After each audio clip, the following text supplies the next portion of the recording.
तो नमस्कार प्यारे बच्चों। आज है 11 फरवरी 2021 और आज हम करेंगे वर्कशीट क्रम संख्या 167 यानी 167। लेकिन वर्कशीट शुरू करने से पहले जो सबसे ज़रूरी बात हम सबको याद रखनी है वो ये है कि कोरोना वायरस से बचने के लिए हमें अपने हाथों को साबुन और पानी से अच्छे से धोना है। साथ ही सैनिटाइज़र का प्रयोग करना है और मास्क पहनकर ही घर से बाहर निकलना है और सामाजिक दूरी को बनाए रखना है। और साथ ही आपको अनछुई सामाजिक जगह पर जो भी चीज़ें होती हैं सारी पब्लिक प्लेसेस पर आपको उन्हें टच नहीं करना, यानी आपको आते जाते किसी भी चीज़ को टच नहीं करना, क्योंकि हमारे हाथ क्लीन है लेकिन अगर हमने गंदी चीज़ को टच कर दिया जिस पर जर्म्स हो सकते हैं तो फिर हमारे हाथ फिर दोबारा से गंदे हो जाएंगे। और हम उन चीज़ों को टच करने के बाद और हैंड वॉश करने से पहले अगर हमने अपने आप को, अपने फेस को टच कर लिया तो उनका इंसर्शन भी हो सकता है। तो इसलिए हमें इन सब चीज़ों का ध्यान रखना है, तभी हम अपने परिवार को, अपने आप को, अपने देश को और विश्व को कोरोना वायरस के खतरे से बचा सकते हैं। तो शुरू करते हैं हमारी कार्यपत्रिका, जिसका विषय है हिंदी और जिसका उपविषय है हमारी रिमझिम की पाठ्य पुस्तक का पाठ मुफ्त ही मुफ्त, यानी भीखूबाई की कहानी। तो शुरू करते हैं। नमस्ते प्यारे बच्चों, कैसे हैं आप सब? आशा है कि आप सब बहुत अच्छे होंगे और अपना पूरा ध्यान रख रहे होंगे।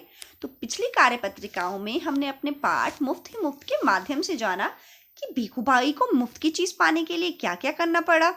आइए देखते हैं कि हमें इस कहानी का सही क्रम भी याद है या नहीं। क्रम का मतलब वही होता है सीक्वेंस, की कौन सी चीज़ पहले हुई, कौन सी चीज़ बाद में हुई। तो हम चेक करते हैं अपनी नॉलेज।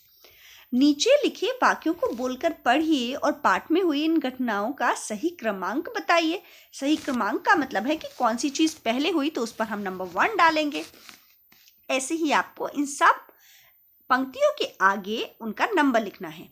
तो सबसे पहले लिखा है, नाव वाले ने कहा नीचे रख दो, मेरे साथ कोई सौदा वौदा नहीं चलेगा।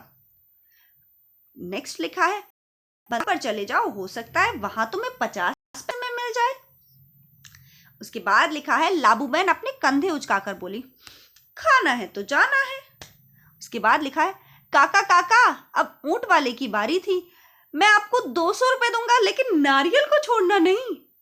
उसके बाद लिखा है, भीखूबाई ने अपने होठों को चटकारा, वाह क्या मीठा मीठा सा स्वाद होगा। तो ये बात सबसे पहले कहानी में आई थी, तो यहाँ पर नंबर 1 लिखा है। तो अब आपको इसके बाद इनमें से कौन सी कहानी में पंक्ति आई थी, कौन सी चीज़ पहले हुई है, कौन सी बात पहले आई है, तो आपको उस पर 2 नंबर लिखना है। तो ऐसे ही जो सबसे बाद में चीज़ हुई है आपको उस पर नंबर 1 2 3 4 5, तो आपको उस पर नंबर 5 लिखना है, क्योंकि हमारी टोटल 5 पंक्तियां हैं। उसके बाद प्रश्न संख्या 2 में हमें दिया है, पाठ में आए निम्नलिखित वाक्यों को बोलकर पढ़िए और प्रश्नों के उत्तर दीजिए।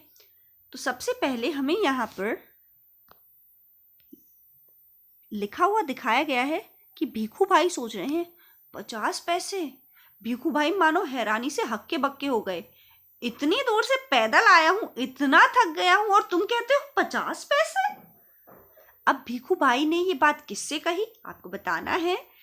ख में आपको बताना है कि भीखूभाई किस बात से इतने दुखी हो गए थे। उसके बाद ग में आपको बताना है कि इन वाक्यों से भीखूभाई की कौन सी विशेषता का पता चलता है, यानी कौन सी क्वालिटी का पता चलता है। तो ये वही है कि क्वालिटी अच्छी भी हो सकती है और बेकार भी। विशेषता बताने वाले शब्द इंग्लिश में इन्हें डिस्क्राइबिंग वर्ड्स बोलते हैं। तो कौन सी विशेषता पता चलती है, हैरानी शब्द का प्रयोग करते हुए एक वाक्य बताइए, यानी एक आपको ऐसा वाक्य बनाना है जिसमें हैरानी शब्द आए। प्रश्न संख्या 3 में हमसे पूछा गया है कि प्यारे बच्चों, जैसा आप सब जानते हैं कि कोरोना वायरस के चलते पूरे भारतवर्ष में लॉकडाउन घोषित कर दिया गया था।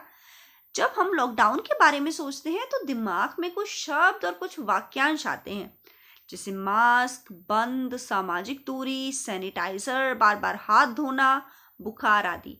आइए बच्चों, कुछ शब्द और सोचकर इन्हें अनुच्छेद में पिरोते हैं। तो अनुच्छेद का मतलब होता है एक छोटी सी कहानी।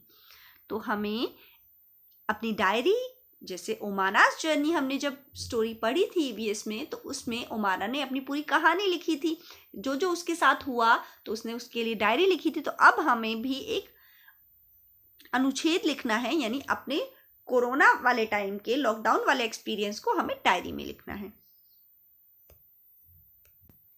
साथ ही हमें अपनी हिंदी की कार्यपुस्तिका में पेज नंबर 136 और 139 को करना है।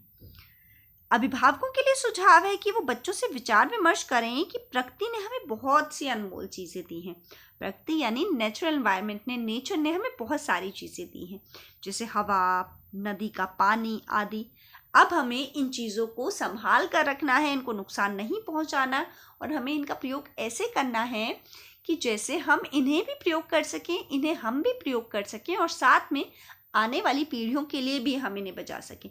क्योंकि अगर हम चीज़ों को बहुत ज़्यादा प्रयोग करेंगे और वो चीज़ें लिमिटेड हैं, यानी चीज़ें सीमित हैं, ऐसा नहीं है कि आप कितना भी प्रयोग करते जाओगे और वो चीज़ें आती जाएंगी। वो चीज़ें सीमित मात्रा में हैं, तो हमें उनका इतना ही प्रयोग करना है जितना बहुत ज़्यादा ज़रूरी हो, और साथ में हमें आने वाली जनरेशन्स के बारे में भी सोचना है, यानी हमें इनका सस्टेनेबल प्रयोग करना है। सो धन्यवाद बच्चों, ये थी हमारी आज की वर्कशीट यानी हिंदी कार्यपत्रिका क्रम संख्या 167।